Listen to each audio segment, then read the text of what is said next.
जय श्री राम मित्रों। यहाँ तक कि रामायण मैं आप सभी को पहले सुना चुका हूँ कि नारद मुनि जब राजा के पास जाते हैं तो राजा उनका आदर सत्कार करता है। उससे आगे की कथा इस प्रकार है। विश्व मोहिनी का स्वयंवर, शिव गणों तथा भगवान को शाप और नारद का मोहभंग। फिर राजा ने राजकुमारी को लाकर नारद जी को दिखलाया और पूछा, हे नाथ, आप अपने हृदय में विचार करके इसके सब गुण दोष कहिए। उसके रूप को देखकर मुनि वैराग्य भूल गए और बड़ी देर तक उसकी ओर देखते रह गए। उसके लक्षण देखकर मुनि अपने आप को भी भूल गए और हृदय में हर्षित हुए, पर प्रकट रूप में उन लक्षणों को नहीं कहा। लक्षणों को सोचकर वे मन में कहने लगे कि जो इसे बहाएगा वह अमर हो जाएगा और रणभूमि में उसे कोई जीत न सकेगा। यह शीलनिधि की कन्या जिसको वरेगी वह चर अचर जीव उसकी सेवा करेंगे। सब लक्षणों को विचार कर मुनि ने अपने हृदय में रख लिया और राजा से कुछ अपनी ओर से बनाकर कह दिए।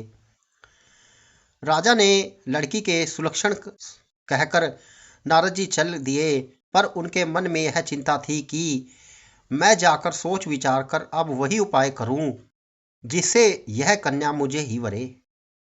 इस समय जब तब से तो कुछ हो नहीं सकता। हे विधाता, मुझे यह कन्या किस तरह मिलेगी? इस समय तो बड़ी भारी शोभा और विशाल सुंदर रूप चाहिए जिसे देखकर राजकुमारी मुझ पर रीझ जाए और तब जयमाला मेरे गले में डाल दे। एक काम करूं कि भगवान से सुंदरता मांगूं, पर भाई उसके पास जाने में तो बहुत देर हो जाएगी, किंतु श्री हरि के समान मेरा हित भी कोई नहीं है, इसलिए इस समय वे ही मेरे सहायक हों। उस नारजी ने भगवान की बहुत प्रकार से विनती की, तब लीलामय कृपालु भगवान वहीं प्रकट हो गए। स्वामी को देखकर नारजी ने नेत्र शीतल हो गए और वे मन में बड़े ही हर्षित हुए कि अब तो काम बन ही जाएगा। नारजी ने बहुत आर्त दीन होकर सब कथा कह सुनाई और प्रार्थना की, कृपा कीजिए और कृपा करके मेरे सहायक बनिए प्रभु। हे प्रभु, आप अपना रूप मुझको दीजिए और किसी प्रकार से उस राजकन्या को नहीं पा सकता। हे नाथ, जिस तरह मेरा हित हो आप वही शीघ्र कीजिए, मैं आपका दास हूँ। अपनी माया का विशाल बल देख दीन दयालु भगवान मन ही मन हंसकर बोले, हे नारद मुनि जी सुनो, जिस प्रकार आपका परम हित होगा हम वही करेंगे, दूसरा कुछ नहीं। हमारा वचन असत्य नहीं होता। हे योगी मुनि सुनिए, रोग से व्याकुल रोगी कुपथ्य मांगे तो वैद्य उसे नहीं देता। इसी प्रकार मैंने भी तुम्हारा हित करने की ठान ली है। ऐसा कहकर भगवान अंतर्ध्यान हो गए। भगवान की माया के वशीभूत हुए मुनि ऐसे मूढ़ हो गए कि वे भगवान की अगूढ़ स्पष्ट वाणी को भी न समझ सके। ऋषिराज नारद जी तुरंत वहां गए जहां स्वयंवर की भूमि बनाई गई थी। राजा लोग खूब सज धज कर समाज सहित अपने अपने आसन पर बैठे थे। मुनि नारद मन ही मन प्रसन्न हो रहे थे कि मेरा रूप बड़ा सुंदर है, मुझे छोड़ कन्या भूलकर भी दूसरों को न वरेगी। कृपा निधान भगवान ने मुनि के कल्याण के लिए उन्हें ऐसा कुरूप बना दिया कि जिसका वर्णन नहीं हो सकता, पर वह चरित्र कोई भी न जान सका। सबने उन्हें नारद ही जानकर प्रणाम किया। वहां शिवजी के दो गण भी थे। वे सब भेद जानते थे और ब्राह्मण का वेश बनाकर सारी लीला देखते फिरते थे। वे कभी बड़े मोजी थे। नारद जी अपने हृदय में रूप का बड़ा अभिमान लेकर जिस समाज पंक्ति में जाकर बैठे थे, ये शिवजी के दोनों गण भी वहीं बैठ गए। ब्राह्मण के वेश में होने के कारण उनकी इस चाल को कोई न जान सका। वे नारद जी को सुना सुनाकर व्यंग वचन कहते, भगवान ने इनको अच्छी सुंदरता दी है, इनकी शोभा देखकर राजकुमारी रीझ ही जाएगी और हरि वानर जानकर इन्हीं को खास तौर पर से वरेगी। नारद मुनि को मोह हो रहा था, क्योंकि उनका मन दूसरे के हाथ माया के वश में था। शिवजी के गण बहुत प्रसन्न होकर हंस रहे थे। यद्यपि मुनि उनकी अटपटी बातें सुन रहे थे, पर बुद्धि भ्रम में सनी होने के कारण वे बातें उनकी समझ में नहीं आती थी। उनकी बातों को वे अपनी प्रशंसा समझ रहे थे। इस विशेष चरित्र को और किसी ने नहीं जाना। केवल राजकन्या ने नारद जी का वह रूप देखा। उनका बंदर सा मुंह और भयंकर शरीर देखते ही कन्या के हृदय में क्रोध उत्पन्न हो गया। तब राजकुमारी सखियों को साथ लेकर इस तरह चली मानो राजहंसनी चल रही है। वह अपने कमल जैसे हाथों में जयमाला लिए सब राजाओं को देखती हुई घूमने लगी। जिस ओर नारद जी रूप के गर्व में फूले बैठे थे, उस ओर उसने भूलकर भी नहीं ताका। नारद मुनि बार बार उचकते और छटपटाते हैं। उनकी दशा देखकर शिवजी के गण मुस्कुराते हैं। कृपालु भगवान भी राजा का शरीर धारण कर वहां जा पहुंचे। राजकुमारी ने हर्षित होकर उनके गले में जयमाला डाल दी। लक्ष्मी निवास भगवान दुल्हन को ले गए। सारी राजमंडली निराश हो गई। मोह के कारण मुनि की बुद्धि नष्ट हो गई। इससे वे राजकुमारी को गई देख बहुत ही विकल हो गए, मानो गांठ से छूटकर मणि गिर गई हो। तब शिवजी के गणों ने मुस्कुराकर कहा, जाकर दर्पण में अपना मुंह तो देखिए। ऐसा कहकर वे दोनों बहुत भयभीत होकर भागे। मुनि ने जल में झांककर अपना मुंह देखा। अपना मुंह देखकर उनका क्रोध बहुत बढ़ गया। उन्होंने शिवजी के उन गणों को अत्यंत कठोर शाप दिया। तुम दोनों कपटी और पापी, जाकर राक्षस हो जाओ। तुमने हमारी हंसी की, उसका फल चखो। अब फिर किसी मुनि की हंसी करना। मुनि ने फिर जल में देखा तो उन्होंने अपना असली रूप प्राप्त हो गया। तब भी उन्हें संतोष नहीं हुआ। उनके होठ फड़क रहे थे और मन में क्रोध भरा था। तुरंत ही वे भगवान कमलापति के पास गए चले। मन में सोचते जाते, जाकर या तो शाप दूंगा या प्राण दे दूंगा। उन्होंने जगत में मेरी हंसी कराई। दैत्यों के शत्रु भगवान हरि उन्हें बीच रास्ते में ही मिल गए। साथ में लक्ष्मी जी और वही राजकुमारी थी। देवताओं के स्वामी भगवान ने मीठी वाणी में कहा, हे मुनि, व्याकुल की तरह कहाँ चले? ये सब सुनते ही नारद को बड़ा क्रोध आया। माया के वशीभूत होने के कारण मन में चेत नहीं रहा। मुनि ने कहा, तुम दूसरों की संपदा नहीं देखते। तुम्हारे ईर्ष्या और कपट बहुत है।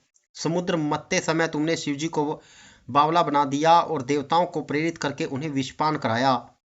असुरों को मदिरा और शिवजी को विष देकर तुमने स्वयं लक्ष्मी और सुंदर कौतुस्त मणि ले ली। तुम बड़े धोखेबाज और मतलबी हो, सदा कपट का व्यवहार करते हो, पर तुम परम स्वतंत्र हो। सिर पर तो कोई नहीं, इससे जब जो मन को भाता है स्वच्छंदता से वही करते हो।